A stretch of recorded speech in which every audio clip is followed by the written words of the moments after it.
So last section में DevOps का basics हमने कर लिया था क्लियर, है ना। अब थोड़ा सा अब हम आगे चल के कुछ चीज़ों के ऊपर वो डिस्कस करेंगे क्या, क्योंकि हमने फर्स्ट सेशन में भी थोड़ा बहुत ये देखा था, ये जाना था कि जी आई टी बैश क्या काम कर रहा है, जी आई टी हब क्या काम कर रहा है ना। हमने उस चीज़ के ऊपर डिस्कस किया।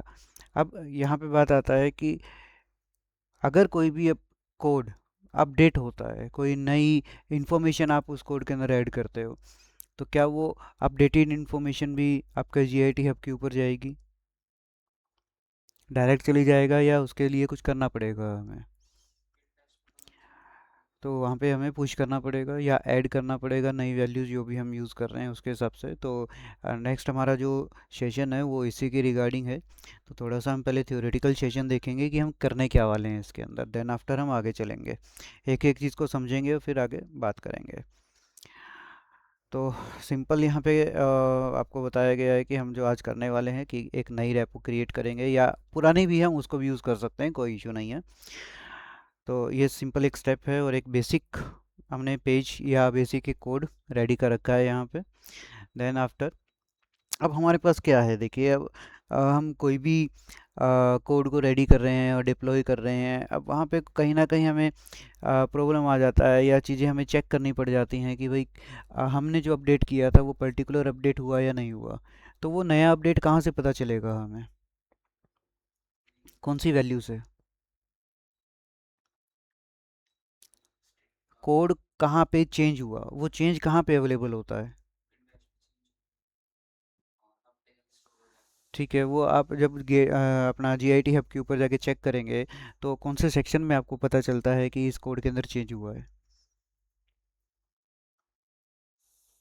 तो इस जस्ट लाइक कि आपका वो चेंज कमिट के अंदर होता है। जब आप कमिट करते हैं तो कमिट का मतलब क्या है कि आपने कोड के अंदर क्या चेंज किया, जिस जो काम है किसका, वी सी एस का, राइट, वर्जनिंग कंट्रोल सिस्टम जो हमने देखा था। अब इसके हिसाब से अगर देखते हैं तो क्या किया गया कि सिंपल क्या है हमारे पास, कोड तो रनिंग है कहाँ पे, लोकल मशीन में। इसको अपडेट करना है तो किसके थ्रू करेंगे, जी आई टी हब के ऊपर हम इसको डालेंगे तो वो ऑनलाइन हो जाएगा एक तरीके से, पब्लिक या प्राइवेट जो भी आप करना चाह रहे हैं वो हम सेक्शन सेट कर सकते हैं, है ना। अगर कोड सेट करना है आपको, पुश करना है आपको एक लेवल के ऊपर, या मान के चलते हैं कि आपने कोई फर्स्ट टाइम कोड कर रहे हो, तो फर्स्ट टाइम कोड के लिए तो मुझे क्या करना पड़ता है, गेट इनिट करना पड़ता है या जी आई टी इनिट करना पड़ता है। इनिट के बाद मुझे क्या करना पड़ेगा, कमिट करना पड़ेगा, या हमें ओरिजिन ऐड करना पड़ता है ना, मेन में चेंज करना पड़ता है। तो बहुत सारी चीज़ें ऐसी जो हमें करना पड़ता है। लेकिन क्या हो कि आपका कोई पुराना कोड है, आप उसके अंदर ही अपडेट कर रहे हैं, तो क्या करना पड़ेगा हमें, तो क्या दोबारा सारा काम करना पड़ेगा? नहीं, हमें डायरेक्ट क्या करना पड़ेगा उस केस में, ऐड करके और पुश करना पड़ेगा और कुछ नहीं होगा, है ना। तो देखते हैं हर एक चीज़ को यहाँ पे।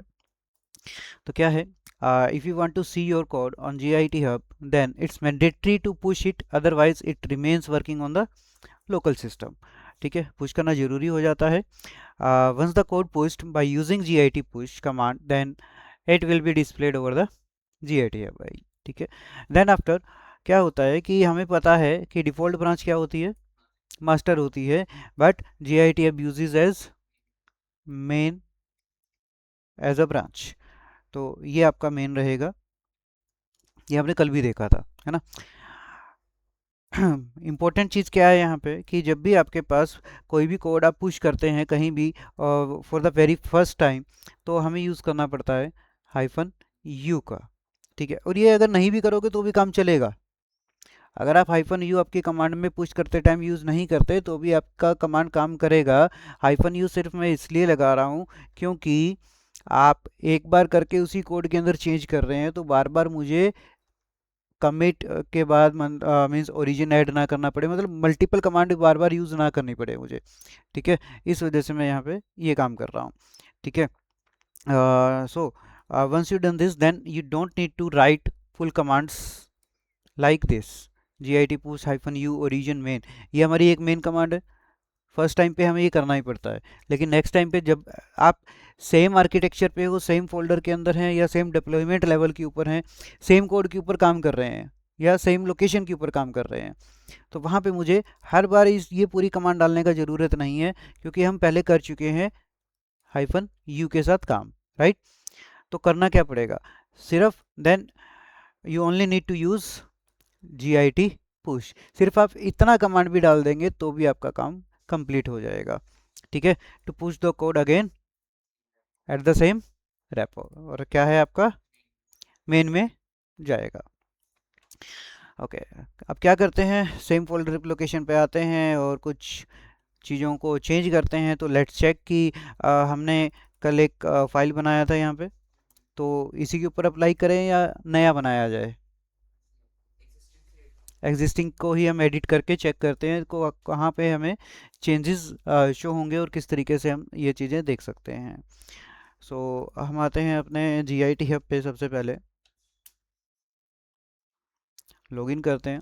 लॉगिन तो आई थिंक है, यस लॉगिन है मेरे पास। तो देखो हमने फर्स्ट के नाम से यहाँ पे अपना एक रेपो बनाया था, ठीक है। उस रेपो के अंदर file dot H T M L है, ठीक है। अब यहाँ पे क्या लिखा था हमने, नो चेंज, क्योंकि मेरा फर्स्ट कोड था भाई, कोई चेंज मैंने किया नहीं है, ठीक है। इसलिए ये आपको इस तरीके से दिखा रहा है। अगर आप क्लिक भी करेंगे नो चेंज के ऊपर तो आपको सिंपल मिलेगा भाई कि ये एक ही लाइन इसके अंदर ऐड है यहाँ पे, है ना।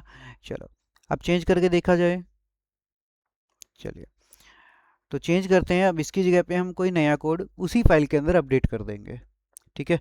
या तो आप नया कोड अपडेट कर दो, या इसी के नीचे आप कोई न्यू लाइन्स ऐड कर रहे हो या कोई नया फीचर ऐड कर रहे हो, वो चेंज तो चेंज है, राइट। चलो तो अब क्या करते हैं, जी आई टी बैश, लोकेशन क्या है मेरी, डेस्कटॉप पे, डेस्कटॉप पे देव नाम का फोल्डर है मेरे पास, राइट। ओके, तो क्या करेंगे, सीडी करेंगे, डेस्कटॉप, डेस्कटॉप में देव के अंदर, अब देखो आप बाय डिफ़ॉल्ट कहाँ है, मेन के अंदर है, ठीक है। तो एक बार ये भी चेक करवा देता हूँ कि क्या करते हैं हम, जी आई टी, अब चेक करने के लिए क्या कमांड है हमारे पास, G I T config hyphen hyphen list. जब हम चेक करते हैं तो आप यहाँ पे देखोगे कि ये फोल्डर पर्टिकुलर, ठीक है, ये फोल्डर क्या है, इस फोल्डर का सर यूज़र नेम आपके पास आएगा, let check, enter enter enter enter, okay. देखिए यूज़र नेम क्या है, गौरव 087, ये यूज़र नेम कौन सा है, हमारा जी आई टी हब का यूज़र नेम है, वो हमने ऐड कर किया था लास्ट सेशन में। ईमेल भी हमने ऐड कर रखा है, ठीक है। और आप देखेंगे डिफ़ॉल्ट ब्रांच हमारे पास क्या है, मास्टर होती है। लेकिन ब्रांच हमने जब चेंज किया तो क्या किया था, मेन के अंदर हमने डाला था ये सारा, है ना। तो रिमोट ओरिजिन ये पूरा एक लिंक है, फर्स्ट जीआईटी जो हमारा चल रहा है लिंक, उसके हिसाब से ये आपको दिखा रहा है कि जितना भी आपने सर अपडेट किया है वो यहाँ पे आप देख सकते हो by using the command G I T config hyphen hyphen list, इस कमांड का यूज़ करके आप देख सकते हैं, ठीक है। चलो इससे एग्जिट करते हैं। अब इससे एग्जिट करने के लिए आपको प्रेस करना पड़ता है क्यू, अपना क्यू बटन प्रेस करेंगे तो आप एग्जिट हो जाएंगे इससे, ठीक है। अच्छा अब अगर मेरे को ईमेल इसका चेंज करना है, मान के चलते हैं मैं चेंज करना चाह रहा हूँ कि भाई ये मेल मेरी नहीं है, मैं कोई और डालना चाह रहा हूँ, तो क्या करेंगे, तो क्या करेंगे, G I T config hyphen hyphen global user dot email, then quotes के अंदर हम डालेंगे न्यू यूज़र या न्यू ईमेल आईडी, ओके। चलो अब इसके बाद हमें करना था अपडेट, तो एक काम करते हैं, हमारे फोल्डर पर आते हैं और इस कोड को अपडेट करते हैं, लेट्स चेक। तो इसको हम एडिट करते हैं, तो ये कोड था मेरा। अच्छा इसके अंदर क्या करते हैं ना, एक नया कोड ऐड ऑन कर देते हैं। फॉर एग्जांपल मैंने यहाँ पे लिख दिया कि कोई h2 टैग हम ले रहे हैं यहाँ पे, ठीक है। सो मैंने यहाँ पे लिख दिया दिस इज़ न्यू लाइन, यानी कि कोई ना कोई चेंजेस हमने यहाँ पे कर दिया, ठीक है, h2, और इसको सेव कर देंगे। अब अगर इस फाइल को मैं ओपन करता हूँ तो मेरे पास दोनों लिखा हुआ आ रहा है दिस इज़ न्यू लाइन, यानी कि ये क्या है, चेंज है आपका, है ना। चलो अब क्या करना होगा यहाँ पे मुझे, गेट तो let's check with the steps कि हमारे पास क्या क्या स्टेप्स अभी अवेलेबल हैं यहाँ पे। अगर आपने नया कोड बनाया होगा तो क्या करना पड़ेगा, पूरा इनिट करना पड़ेगा, ऐड करना पड़ेगा, कमिट करना पड़ेगा, है ना।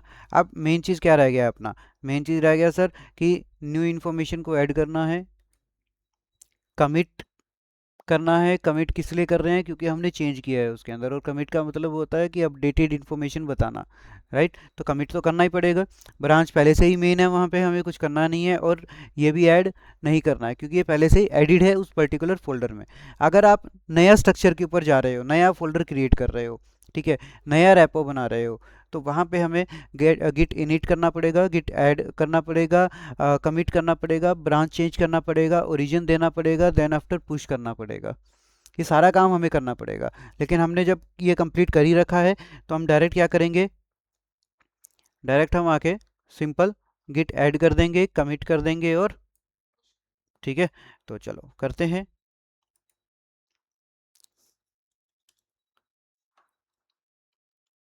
ओके, ऐड किस लिए कर रहे हैं, क्योंकि नया फाइल हमारा ये अपडेट फाइल हुआ था। तो गिट ऐड कर दिया, गिट ऐड के बाद हम लिखेंगे यहाँ पे गिट कमिट, गिट कमिट के बाद -m, और यहाँ पे हम लिख देंगे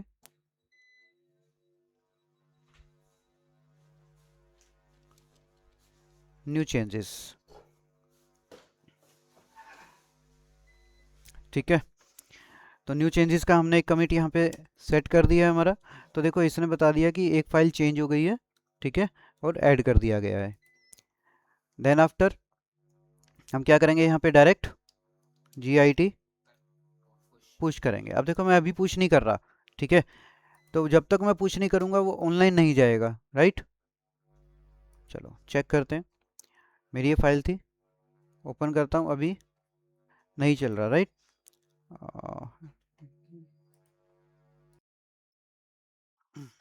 ओके, तो एक बार रिफ्रेश कर लेते हैं इस पेज को, और अभी देखेंगे कि हमने अभी तक कोई भी पुश नहीं किया है।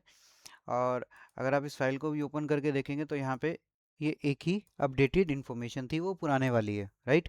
तो जैसे मैं यहाँ पे इसको पुश करता हूँ, तो अब देखो मैंने ना तो यहाँ पे यूज़ किया -u ओरिजिन मेन, पूरा कमांड का यूज़ नहीं किया क्योंकि वो पहले मैं कर चुका हूँ और मैं सेम लोकेशन के ऊपर ही हूँ। इसलिए मैं डायरेक्ट क्या करूँगा, गिट पुश करूँगा। तो हर बार जब भी आप सेम लोकेशन पे सेम कोड को अपडेट कर रहे हैं तो आपको सिंपल क्या करना है, ऐड करना है, कमिट करना है और पुश करना है। ये 3 कमांड आपको एग्जीक्यूट करनी है। तो जैसे ही आप इसको रिफ्रेश करेंगे फिर से आके, तो लेट्स चेक कि यहाँ पे आपके पास एक नया अपडेटेड इन्फॉर्मेशन भी आ गया होगा। लेकिन क्या ये अपडेटेड इन्फॉर्मेशन मेरे पास यहाँ पे आया होगा, इसके अंदर चेक करें।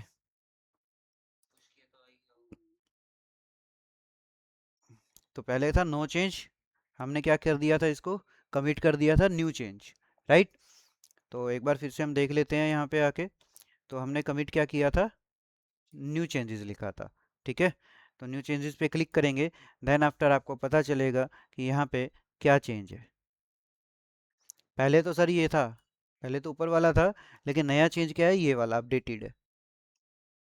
तो आपको ऐसा चेंज दिखता है यहाँ पे। तो ये किसका काम है, VCS का काम है, जो आपको वर्जन्स के अकॉर्डिंग बताता है कि भाई पहले वाले के अंदर तो ये वाला था, लेकिन जैसे ये अपडेट हुआ है तो अब ये न्यू अपडेट आपके सामने चल रहा है।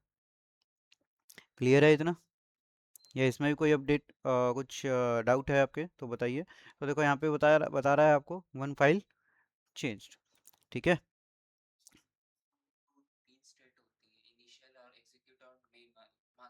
हाँ,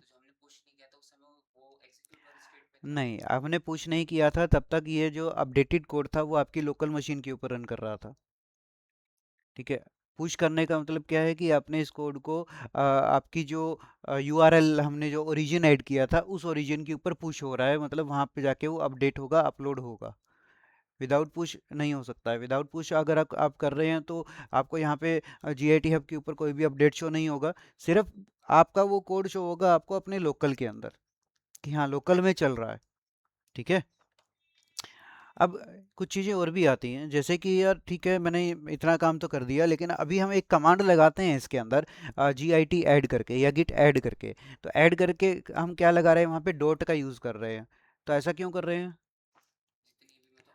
जितना भी उस पर्टिकुलर फोल्डर के अंदर जितने भी कोड हैं, जितने भी फोल्डर्स हैं, वो क्या हो जाए, सब ऐड हो जाएं, सब पुश हो जाएं एक साथ। इसीलिए हम ऐसा कर रहे हैं। लेकिन क्या ये करना ठीक है? अगर काम जल्दी है तो ठीक है, ओके, आप ऐसा बोल रहे हैं। तो और कुछ और इसके अंदर चेंजेस हो सकता है? कुछ प्रॉब्लम भी आ सकती है क्या? क्या प्रॉब्लम आ सकती है? नहीं। यहाँ पे प्रॉब्लम जब भी आती है तो कई देखो, कई बार क्या होता है ना कि जीआईटी हब आपका एक ओपन प्लेटफॉर्म है। ठीक है, यहाँ पे बहुत सारे डेवलपर्स हैं जो कि रियल टाइम के ऊपर आपका काम करते हैं, और कोई ना कोई आपको सजेशन भी दे सकता है कि आप ऐसा चेंज कीजिए, मतलब इस लेवल की चीज़ें वहाँ पे चलती है ना? तो कोड चेंज करने का तो चलो एक अलग मैटर है, वो करेंगे नहीं करेंगे वो एक अलग चीज़ें आती हैं। हालांकि ये ओपन स्टैंडर्ड है तो यहाँ पे अपडेशन चलता है सारा। ठीक है। अब क्या होता है ना कि हमारे पास हमने एक ऐसा कोड डिज़ाइन कर रखा है जहाँ पे हमारे पास एक डेटाबेस है। ठीक है। और डेटाबेस है तो मुझे ये भी पता है कि इस पूरे डेटाबेस के साथ मुझे क्या करना पड़ेगा, अपने क्रेडेंशियल्स की फाइल्स भी तो सेम लोकेशन पे रखनी पड़ेगी, जिसके अंदर मेरे यूज़र नेम होंगे, पासवर्ड होंगे, क्योंकि डेटाबेस के अंदर तो हम यूज़र नेम पासवर्ड डालते हैं मैक्सिमम, है ना? क्योंकि डेटाबेस को सिक्योर करना है, इसलिए यूज़र नेम पासवर्ड तो होता है उसके पास। तो अगर मैं गिट ऐड डॉट कर दूं तो क्रेडेंशियल भी तो अपडेट हो जाएंगे, पुश हो जाएंगे सारे। वो- तो अब पब्लिक हो जाएंगे। पब्लिक हो गया तो मतलब मेरा तो पूरा डेटाबेस लीक हो रहा है। तो क्या ये सही है? तो देखो यार, आपको अगर जीआईटी हब के ऊपर आप रेपो बना रहे हो, ठीक है, और आपने पब्लिक सेलेक्ट नहीं किया, ठीक है, तो वो आपका प्राइवेट अकाउंट है, वो प्राइवेट के अंदर चलेगा, लोगों को क्या पता चलेगा कौन देख रहा है कौन नहीं देख रहा है या किसने यूज़ किया है? तो मेन मोटिव इसका क्या है, पब्लिकली क्लाइंट्स वगैरह के साथ वो कनेक्शन में रहे और लाइव चले सारी चीज़ें। प्राइवेट कर दोगे तो लाइव कहाँ चल रहा है? प्राइवेट कर दोगे तो आपके अकाउंट पे ही रखा है बस वो सारी डिटेल्स, राइट? तो ऐसा तो नहीं चाहते कि भाई हम कुछ भी अपडेट कर दें और वो कोई भी यूज़ कर ले उस डेटाबेस का, उस क्रेडेंशियल्स का। ठीक है। तो वो कैसे हम सेव कर सकते हैं या सिक्योर कर सकते हैं?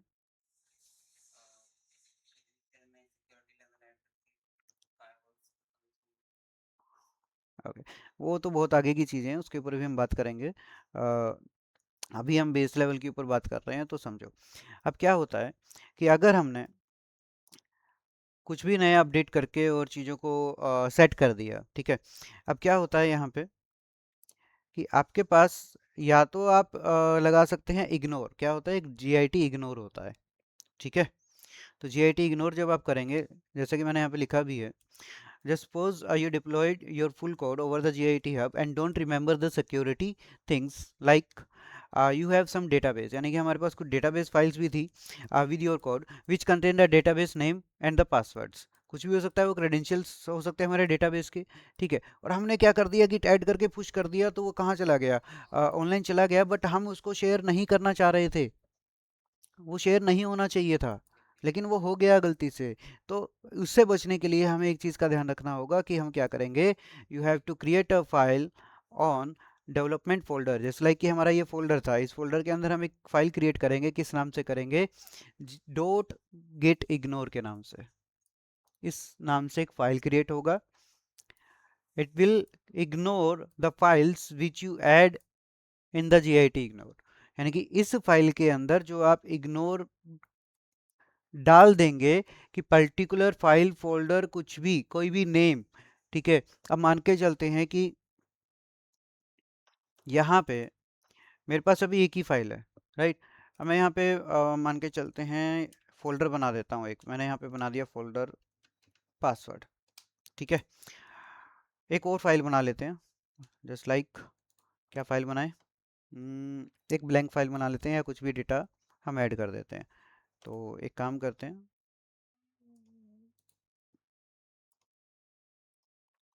ठीक है, तो फाइल बेसिकली अगर हम बना भी लेते हैं तो कुछ ऐसा बनाएंगे कि थोड़ा सा इजी रहे दिखने में। हम्म, चलो यही बना देते हैं, बाकी तो कुछ भी हो सकता है आपका वो डेटाबेस, तो उसमें तो कोई बड़ा इशू नहीं आता है। तो हम यहाँ पे डाल देते हैं css डॉट स्टाइल, राइट? ऐसा ही है, ठीक है जी। अब सी एस एस स्टाइल तो हमने डाल दिया, कोई दिक्कत नहीं है, ये हमने या style dot C S S के नाम से डाल देते हैं, यही नाम डाल देते हैं क्योंकि basically style dot C S S ही होता है हमारे पास नाम ना, तो इस नाम से हम डाल देते हैं। तो अब ये दोनों फाइल हैं कि भाई एक तो मेरा स्टाइल थीम कोई कॉपी ना कर ले, या पासवर्ड्स क्रेडेंशियल्स मेरे किसी के पास ना जाएं, तो अकेला मैं चाहता हूँ कि भाई यही फाइल मेरा अपडेट हो, ठीक है, ये सारी फाइल ना चली जाए वहाँ पे। तो हम यहाँ पे क्या करेंगे, एक फाइल बनाएंगे और उस फाइल को नेम देंगे डॉट गेट इग्नोर, ठीक है, डॉट गेट इग्नोर। तो ये फाइल बन गई हमारी।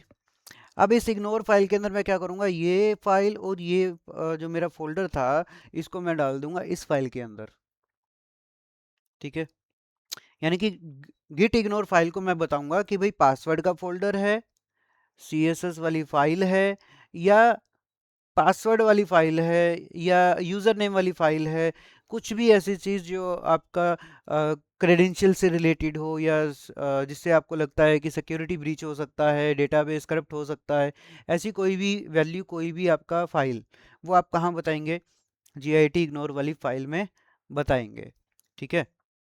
तो इसके अंदर हम एक बेसिक डेटा डाल के रख देते हैं, जैसे कि मैंने यहाँ पे सिंपल लिख दिया स्टाइल CSS बाय मी करके। बेसिकली यहाँ तो कोड चलता है, ठीक है, तो आप अपने कोड के हिसाब से काम कर लेंगे। अभी तक तो मैं इतना ही लिख रहा हूँ यहाँ पे, ठीक है, इसके अंदर इससे ज़्यादा नहीं लिख रहे हैं। तो अब क्या करेंगे, इसका गिट वाले में ऐड करेंगे। तो सर गिट वाले में जब हम ऐड करेंगे तो किस तरीके से वो ऐड होगा, ओपन करेंगे गिट को और उसके अंदर सिंपल लिख देंगे फोल्डर का नाम और स्लैश लगाएंगे। स्लैश क्यों लगाएंगे, क्योंकि हम एक फोल्डर ऐड कर रहे हैं इसलिए। तो जो भी फोल्डर ऐड होगा वहाँ पे क्या लगेगा, फोल्डर नेम के बाद स्लैश लगेगा, ठीक है। चलो, तो मेरे पास style dot C S S है और पासवर्ड्स के नाम का एक फोल्डर है। तो GIT इग्नोर को ओपन करता हूँ मैं नोटपैड में। तो यहाँ पे मैं डाल दूंगा, क्या डाल देंगे, पासवर्ड्स, स्पेलिंग सेम होना चाहिए आपका, स्लैश, और दूसरी फाइल कौन सी है मेरी, style dot C S S, मेरी ये फाइल है यहाँ पे। क्लियर इतना, सेव कर देंगे इसको। और जैसे इसको सेव करेंगे देन आफ्टर हमें क्या करना पड़ेगा, यहाँ पे सेव करने के बाद सेम फोल्डर में जाके ऐड करना पड़ेगा, और कमिट में मैंने डाल दिया कि वे इग्नोर मैंने कुछ किया है यहाँ पे, और पुश कर दिया। अब इसके साथ साथ एक काम करते हैं, हम एक फ़ाइल को और ऐड कर लेते हैं और देखते हैं कि सारी फाइल जाती हैं या सिर्फ परमिशन वाली फाइल जाती हैं, ठीक है। तो एक फ़ाइल और बना लेते हैं यहाँ पे, और फाइल का नाम डाल देते हैं फॉर एग्ज़ाम्पल index.html, ठीक है, रीनेम कर देते हैं, ओके। index.html फाइल में बना रहा हूँ यहाँ पे, ओपन कर लेता हूँ और जो कोड लगभग है जो HTML वाला है मैं इसको एक बार यहाँ से उठा लेता हूँ। बिल्कुल सिंपल सी चीज़ है ना, इसको मैंने इतना उठा लिया है, और सॉरी यहीं पे जाना पड़ेगा इंडेक्स में। ये मेरा नॉर्मल कोड था, सेव कर दिया है इसको। अब देखो कि मैंने सिर्फ स्टाइल और पासवर्ड ये दो फाइल ही तो रखी हैं बाहर, किसमें, इग्नोर में। तो फाइल HTML और इंडेक्स HTML ये दोनों तो मुझे दिखना चाहिए। तो ट्राई करें, चलो। तो पहले एक बार हम रिफ्रेश कर लेते हैं इसको आके और देखते हैं। अभी एक ही फाइल है, फिर से रिफ्रेश कर देता हूँ, एक ही फाइल है, राइट। चलो, अब क्या करते हैं यहाँ पे आके, गिट ऐड, नहीं इनिशियलाइज दोबारा नहीं होगा, हाँ नया बनाया तो हो।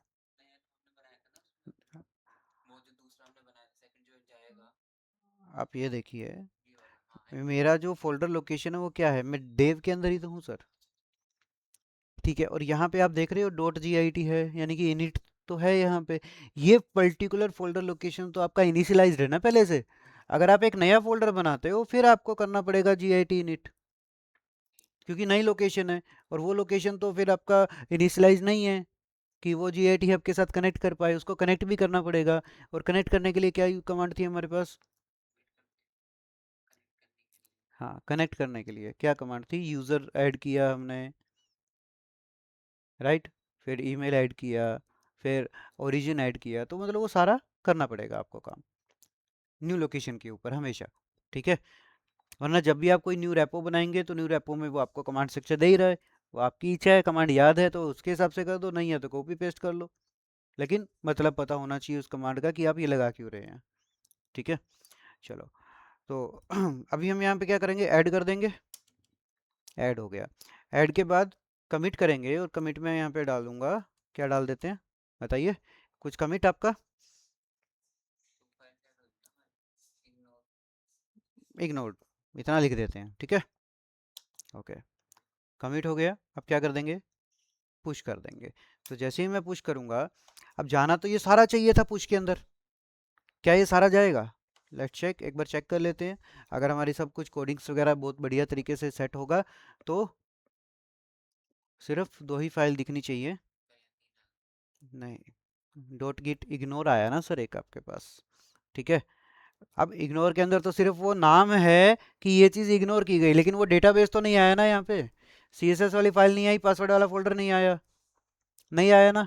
तो अब देखो कि ये दोनों फाइल आ रही हैं, और यहाँ पे क्या लिखा है, इग्नोर लिखा है। तो इग्नोर के अंदर भी अगर हम जाके चेक करते हैं तो क्या क्या चेंजेस है देखोगे। इग्नोर के अंदर दिख रहा है पासवर्ड और स्टाइल सीएसएस नहीं दिए आपको, और ये नया कोड अपडेट हुआ है। ठीक है, तो न्यू चेंजेस अपडेट हो गए, और ये भी पता चल गया कि भाई कहाँ कहाँ पे कितना चेंज किया गया है ना। चलो, अब एक काम करते हैं, अगर कहीं पे थोड़ा बहुत भी कंफ्यूजन रह गया है तो फिर से आते हैं यहाँ पे, और इस फोल्डर में से क्या करते हैं, इग्नोर हटा देते हैं अब। ठीक है, इग्नोर हटा दिया, तो मतलब अभी काम नहीं करना चाहिए। तो क्या करेंगे, फिर से यहाँ पे आएंगे, ऐड करेंगे, कमिट करेंगे। कमिट में लिख देता हूँ मैं,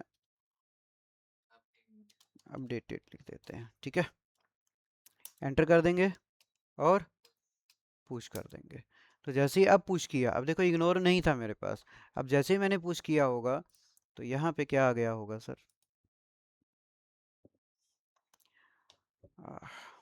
आजा भाई फोल्डर्स, अपडेटेड इग्नोर, देखो स्टाइल वाला वो आ गया हमारे पास। बट वो फोल्डर अभी आया नहीं है, फोल्डर के लिए भी हम चेक कर लेंगे कि कहाँ पे हमारे कोड के अंदर इशू है, या वो फोल्डर के अंदर कुछ डेटा ही नहीं है। पहली बात तो हमने तो खाली फोल्डर बना के रखा हुआ है, ठीक है। तो वो फोल्डर स्ट्रक्चर बता देंगे, बट अब देखोगे कि यार यहाँ पे स्टाइल वाला मैं नहीं चाह रहा था लेकिन आ गया। क्यों आ गया? क्योंकि सर इग्नोर फाइल नहीं थी मेरे पास, ठीक है। और अब अगर मैं फिर से वो फाइल बना लेता हूँ इग्नोर वाली, ठीक है, और अब ये स्टोर तो है यहाँ पे इग्नोर। अब अगर फिर से जाके मैं करता हूँ यहाँ से, ऐड कर दिया। ऐड किसको किया भाई? जो नई अपडेशन हुआ है उसको ऐड करने के लिए ऐड की कमांड होगी। कमिट के अंदर डाल देते हैं हम, लेटेस्ट डाल देते हैं या कुछ भी, ठीक है, कोई भी आप यहाँ पे कमिट दे सकते हो। एंटर कर देंगे और अब पुश कर देंगे।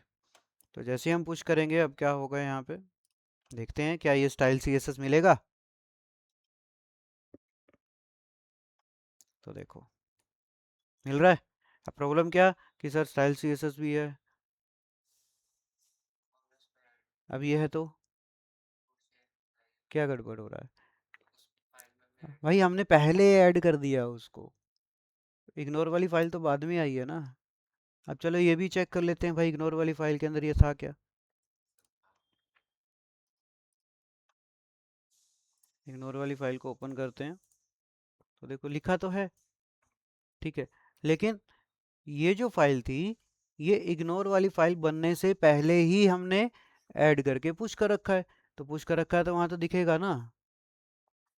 तो इसीलिए थोड़ा सा ये इन चीज़ों का ध्यान रखना है कि हमें बेसिक सिक्योरिटी भी देखनी होगी हमारे इसकी। क्लियर है? ओके। आप डिलीट कर सकते हैं, आप डिलीट कर सकते हैं। ठीक है, अब जस्ट लाइक कि एक चीज़ और आती है हमारे पास, जिसको हम बोलते हैं रीस्टोर करना। ठीक है, तो रीस्टोर अगर आप करना चाह रहे हैं तो आप कैसे कर सकते हैं? कोई आइडिया? हम्म?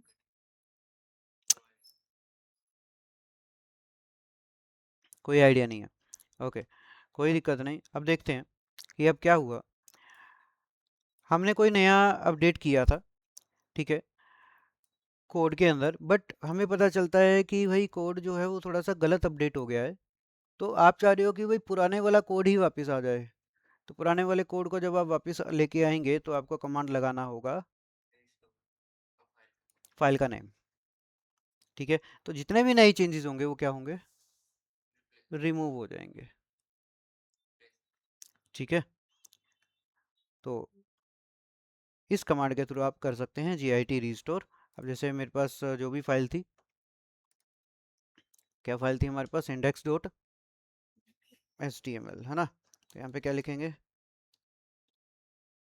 git restore index dot html। ठीक है, तो देखते हैं भाई उसके अंदर कुछ अपडेट हुआ क्या। इंडेक्स डॉट html के अंदर तो वैसे भी हमने कुछ नया नया तो अपडेट किया ही नहीं था, राइट। तो देखो इतना ही है पहले से ही, नया तो कुछ किया ही नहीं था हमने, है ना। अब नया किसमें किया था हमने? यहाँ पे ऐड की थी ये वाली line file dot H T M L में। तो देखते हैं, क्योंकि हमने बहुत बार इसको पुश कर दिया है। ठीक है, तो देखते हैं क्या अपडेट करेगा ये file dot H T M L को।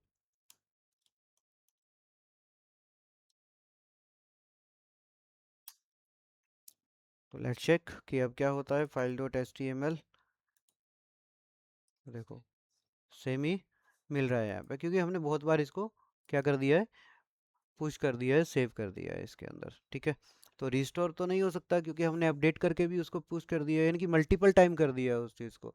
सिंगल टाइम के ऊपर करोगे तो वो रिप्लेस हो जाएगा वहाँ से कोड आपका। चलो एक बार और चेक कर लेते हैं यहाँ से कि जब आप रिस्टोर कर ही चुके हैं, या G I T restore file dot H T M L हमारा चल रहा है, तो एक काम करते हैं,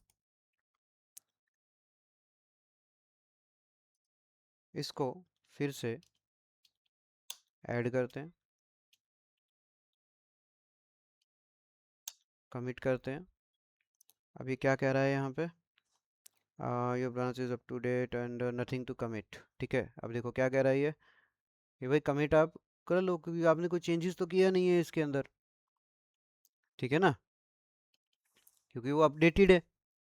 तो चाहे आप यहाँ पे पुश भी कर रहे हैं तो भी क्या फ़ायदा होगा फिर उसका। तो देखो क्या कह रहा है, एवरीथिंग अप टू डेट, यानी कि कोई चेंजेस नहीं है। तो कोई चेंज होगा भी नहीं तो ये पुश भी नहीं करेगा आपका। ठीक है, तो इतनी चीज़ क्लियर है अभी, या इसमें भी कोई डाउट है तो बताइए मेरे को। ओके, तो अभी आज इतना ही करेंगे हम। ठीक है, उसके बाद आगे की चीज़ें नेक्स्ट सेशन में देखेंगे। क्लियर? तो एक बार इसको भी थोड़ा सा रिफ्रेश करके चेक कर लेते हैं कि क्या होगा। अच्छा, अगर आपको यहाँ से ये डिलीट करना हो अगर आपका रेपो, तो आप कैसे डिलीट कर सकते हैं? कोई आइडिया इसका?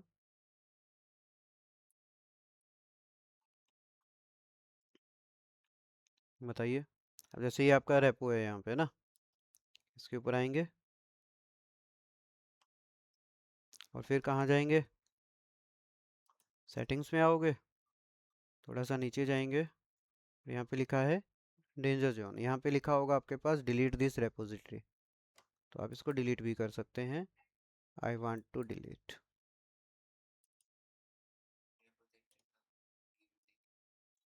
ये पूरा लोकेशन आएगा यहाँ पे, है ना। पर्टिकुलर कैसे?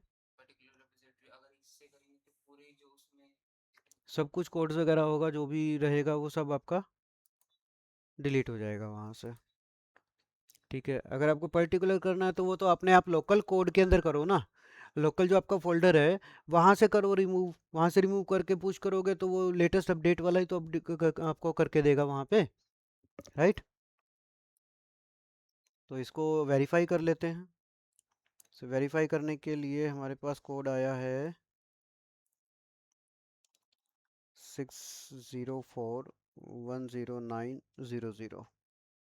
वेरीफाई करते हैं। ठीक है, तो देखो डिलीट कर दिया उसने, अब कुछ भी नहीं है हमारे पास। ठीक है, रेपोजिटरी वह सक्सेसफुली डिलीटेड। तो रेपोजिटरी हमारी डिलीट हो गई है अब यहाँ पे। ठीक है, कुछ भी नहीं है अभी तक हमारे पास। रेपोजिटरीज के अंदर आके देखेंगे तो एक पहले से कोई बना हुआ है यहाँ पे, तो वो है। अगर चाहें तो हम इसको भी डिलीट कर सकते हैं, हालांकि इसके अंदर आई थिंक कोई डेटा हमारा है नहीं इतना खास। तो देखो बिल्कुल नॉर्मली बस बना के छोड़ा हुआ है। ठीक है, तो आज इतना ही करते हैं, बाकी नेक्स्ट सेशन में अपडेट करेंगे इसको। ओके।